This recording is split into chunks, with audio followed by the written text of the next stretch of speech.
Entramos, oyentes de Radio Sefarad, en este espacio dedicado a las matemáticas de cero a Aleph con Amelia Muñoz García. ¿Qué tal? Buenas tardes. Bueno, Amelia, hoy nos vas a hablar de un matemático judío británico que nos dejó hace muy poco, en este pasado mes de febrero, y es Alan Baker, que se especializó en álgebra, particularmente en ecuaciones diofánticas y también en teoría de números trascendentes. Háblanos un poco de su obra y explícanos para poder entender algo más sobre la obra y los estudios de este matemático. Bueno, pues Alan Baker, que vive principalmente en el siglo XX y principios del siglo XXI, como hemos visto, se va a concentrar en la resolución de problemas asociados a números enteros y lo que se puede hacer con ellos, lo que se conocen como ecuaciones diofánticas.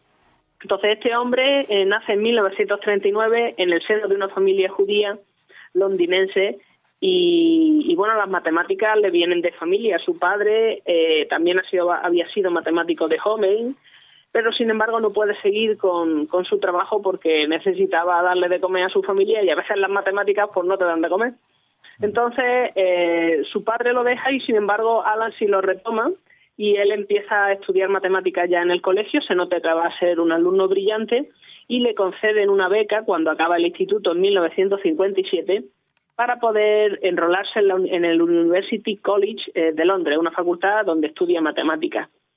Tras 4 años de estudio intensivo, obtiene el graduado con un equivalente a matrícula de honor, lo que le garantiza una plaza en el Trinity College de Cambridge para cursar el doctorado. No solo era y es el Trinity College una de las instituciones universitarias británicas más prestigiosas, sino que al estar allí pudo entrar en contacto con Harold Davenport, que es un matemático especialista en teoría de números, rama de estudio que va a acabar siendo la de Baker. De hecho, Davenport le dirige la tesis y le supervisa algunos de sus trabajos primeros, ya que Baker va a comenzar a cursar su tesis allí de cara al doctorado y además va a empezar a publicar bastante prolíficamente. De esta época son 8 de sus artículos que tratan fundamentalmente de ecuaciones diofánticas y o números trascendentes. Su tesis, que presenta en 1965, se titula Algunos aspectos de aproximación diofántica. Bueno, para que nos hagamos una idea de qué trabajaba este hombre, pues las ecuaciones diofánticas son ecuaciones normalmente en varias variables en las cuales tanto los coeficientes como las soluciones van a ser números enteros. Por supuesto, una ecuación con coeficientes enteros puede tener soluciones racionales, soluciones reales, etcétera. Pero no son esas las que nos interesan, sino solamente nos interesan las enteras, es decir, los números positivos y negativos, los números bonitos, vamos. Uh-huh. Señalar 2 aspectos importantes. Primero, que no tienen que ser ecuaciones lineales, es más, podemos llegar a encontrarnos la incógnita hasta el exponente, como la famosa última ecuación de Fermat, y que llevan estudiándose desde la época de las matemáticas griegas clásicas, cuando Diofantos, que es un matemático que vive en el siglo III después de Cristo, y quizá fuera el único griego que no estaba interesado en la geometría, comienza a intentar resolver problemas de números naturales. Bueno, Diofantos trabaja con valores naturales porque los problemas en los que él trabajaba se basaban en situaciones de la vida real, donde el sujeto de estudio, entre otras características, tenía que no era divisible, como por ejemplo las personas. ¿Cuántas veces nos hemos encontrado con problemas en el colegio en el que nos salen 3 personas con 4 y nos dicen eso no tiene sentido, o coges 3 personas o coges 4 personas? Por nosotros nos interesa precisamente eso, las soluciones que son números enteros, que no están partidas. Bueno, pues las soluciones se van a ampliar desde los números naturales de Diofantos a los números enteros, y muchos siglos después Baker se va a interesar por aproximación diofántica, es decir, por la aproximación de números reales por medio de números racionales. En el siglo XVIII se descubre que las fracciones continuas son una de las mejores formas de hacerlo, siendo las fracciones continuas fracciones donde el numerador es fijo, pero el denominador es la suma de un número entero y otra fracción, donde la cual la fracción tiene un numerador fijo y el denominador vuelve a ser la suma de un número entero y otra fracción, etcétera. El proceso se va a ir repitiendo, en un proceso iterativo, que tiene un número finito de pasos o no, se puede llegar a un número infinito de pasos. Bueno, entonces la idea es acotar superior e inferiormente un número real por un par de estas fracciones continuas. Ahora bien, el tipo de fracciones continuas que es mejor usar viene dado por el tipo de número real a aproximar. Es decir, si estamos aproximando un número real algebraico, es decir, la solución de un polinomio o de una ecuación algebraica, se van a utilizar un tipo. Sin embargo, si estamos intentando aproximar números trascendentes, es decir, números no algebraicos, se van a utilizar de otro. Y esto nos lleva al segundo campo de estudio de Baker, la teoría de números trascendentes, que comparte muchos resultados y muchos métodos de trabajo con la aproximación diofántica. Bueno, el mismo año que recibe su doctorado, Baker va a ser nombrado miembro del Trinity College. Este año también deja su puesto de trabajo en el Departamento de Matemáticas de del University College de Londres para dedicarse a tiempo completo a su puesto como investigador en la Universidad de Cambridge, cargo que va a mantener hasta 1968, cuando lo nombran director de estudios de matemáticas. 2 años después, en 1970, le otorgan la medalla Fields, que es probablemente el premio en matemáticas más prestigioso que hay, por su trabajo en teoría de números, en particular por el uso de formas lineales en logaritmos para resolver la conjetura de Gauss, de clases de números, y resolver la ecuación de Mordell, que es y al cuadrado igual a x al cubo más k, donde k es un número entero. Bueno, para entonces ya llevaba 2 años trabajando como director de estudios de matemáticas en Cambridge, cargo que él va a dejar en 1974 al ser nombrado profesor de matemáticas puras, y este puesto lo va a mantener hasta su jubilación en 2006. Este mismo año, 1974, va a pasar una temporada en Stanford como profesor visitante. Es más, Baker va a pasar cierto tiempo en otras universidades, como por ejemplo el Instituto de Estudios Avanzados de Princeton en 1970, va a ser profesor visitante en la Universidad de Hong Kong en 1988, va a pasar por el ETH de Zúrich en 1989 e incluso el Instituto de Investigación de Ciencias Matemáticas en Berkeley, en California. Pero siempre va a terminar volviendo a Cambridge, que es su alma mater. Bueno, un aspecto a destacar del trabajo de Baker son sus libros. Además de tener muchos artículos publicados, Baker va a escribir bastantes libros que tienen una importante trascendencia, y entre algunos de ellos me gustaría destacar los siguientes. El libro que publica en 1975 llamado Teoría de números trascendentes, cuyo objetivo era dar una visión general de los últimos y más importantes descubrimientos hechos en ese campo.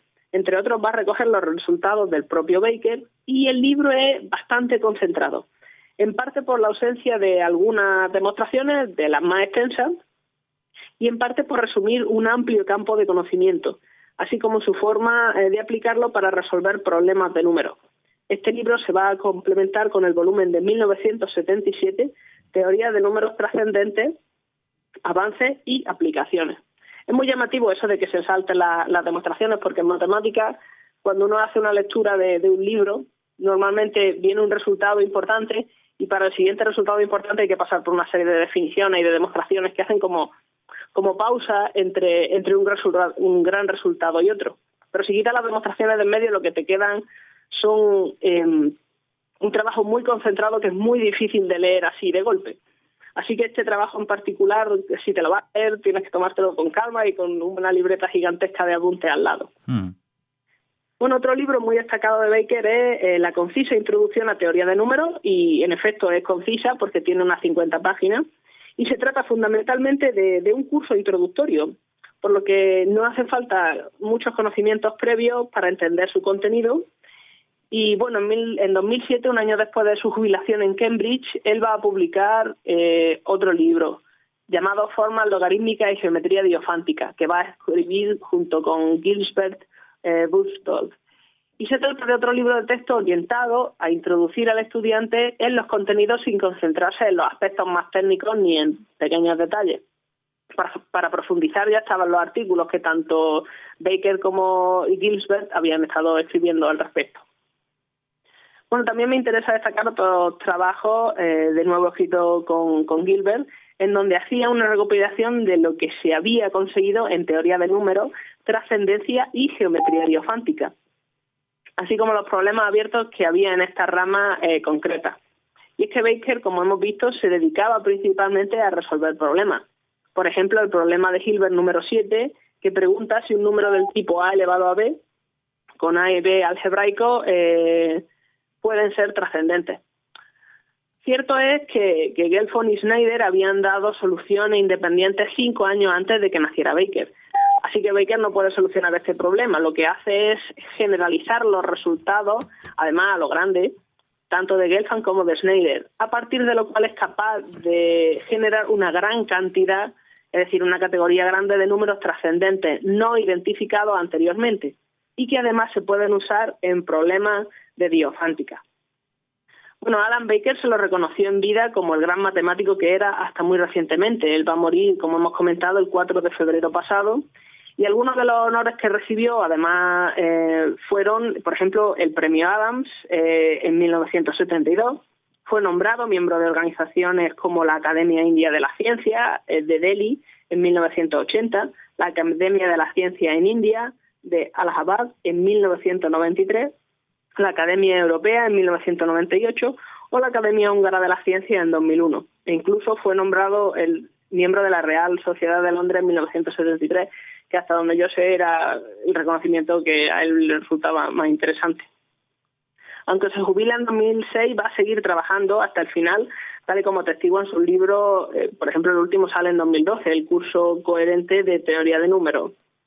Y bueno, era una persona reservada y se tienen pocos datos de su vida privada, más allá de que le gustaba viajar, que le gustaba la fotografía y el teatro. Y por supuesto de su gran calidad como investigador en matemáticas. Hemos comentado que va a recibir la medalla Fields en 1970. Y no solo por el uso de formas lineales, sino también otro de los motivos por el que se le otorga es por demostrar que ecuaciones del tipo f de x es igual a m, donde m es un número entero, que al menos tengan grado 3, tienen un número finito de soluciones enteras. Esto va a abordarse porque formaba parte del problema número 10 de Hilbert. Bueno, él va a demostrar, entre otras cosas, que estos problemas van a tener un número finito de soluciones, lo cual a simple vista no se puede demostrar. Perdón, no que no se pueda demostrar, sino que no se ve claramente. Y además él va a llegar más lejos. Él lo que va a decir es que ese número de soluciones va a depender de los coeficientes de la ecuación y del grado de la ecuación. Entonces, no se va a resolver el problema porque, aunque no es que sea imposible, es que actualmente con los medios que hay es muy, muy, muy complicado. Sin embargo, lo que él va a hacer es acotar la posibilidad de encontrar todas las soluciones de una gran cantidad de ecuaciones. Entonces, si tú acotas las soluciones y además sabes qué tipo de soluciones son, por medio de un ordenador es muchísimo más fácil calcularlas que en otras circunstancias. Uh-huh. Muy bien, pues ese ha sido el resumen de la vida de Alan Baker, de su obra matemática aquí en De Cero a Aleph. Muchas gracias, Amelia, por acercarnos la figura de este matemático judío británico que como nos decía, se especializó en álgebra y particularmente en esas ecuaciones diofánticas. No sé si nos quieres aclarar algo más antes de terminar el programa de hoy en relación a la figura de Alan Baker. No, solamente que se pasó toda su carrera resolviendo problemas concretos y eso diferencia un poco de estos matemáticos que se dedican a desarrollar una teoría. Él prefería resolver un problema y a partir de ahí ir desarrollando las herramientas necesarias. Muy bien, pues muchas gracias por ese último detalle que cierra el programa de hoy aquí en Radio Sefarad en este De Cero a Aleph. Hasta la próxima, Amelia. Buenas tardes.